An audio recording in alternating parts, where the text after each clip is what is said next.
ওম নম ভাগৱতে বাসুদেৱায়। নমস্কাৰ, মই পিংকে পুনৰ আন এটি ভ্লগলৈ স্বাগতম জনাইছোঁ। এয়া হৈছে ৰনগৰী বৰনামঘৰৰ ৭দিনীয়া অবিৰত ভাগৱত পাঠৰ ৭ নম্বৰটো দিন। ৰাইজক আকৰ্ষিত কৰিবলৈ খুব ধুনীয়াকৈ নামঘৰ ভাগ সজোৱা হৈছে। এয়া দেখি হয়তো আপোনালোকে অনুমান কৰিব পাৰিছে ভগৱানৰ দশৱতাৰ মৎস্য কুৰ্ম নৰসিংহ এনেদৰে 10টা ৰূপ সজোৱা হৈছে।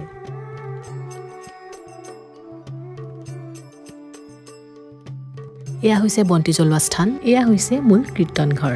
দেখিছেনে মূল কীৰ্তন ঘৰ ভাগো ইমান ধুনীয়াকৈ সজোৱা হৈছে। এনে পৰিৱেশত থাকিলে মনটোতো পবিত্ৰ হয়েই, লগতে এটা আধ্যাত্মিক শক্তিৰ অনুভৱ হয়। এয়া পাঠেকিয়ে পাঠ কৰি আছে। ময়ো অলপ সময় শুনি চাকি বন্তি জ্বলাই সেৱা এভাগ কৰি আহিলোঁ। আৰু এয়া হৈছে ভোজনালয়। ইয়াত শ মানুহে ভগৱানৰ প্ৰসাদ হিচাপে অন্নমুঠি গ্ৰহণ কৰিছে। ময়ো অন্ন গ্ৰহণ কৰি পুনৰ শুনিবলৈ ল'লোঁ। অত্যাধিক ব্যস্ততাৰ বাবে মই কেৱল এদিনে উপস্থিত থাকিব পাৰিলোঁ। তাৰ বাবে তেৰাৰ ওচৰত মই দুখিত। শেষত পুনৰ লগ পোৱাৰ প্ৰতিশ্ৰুতি।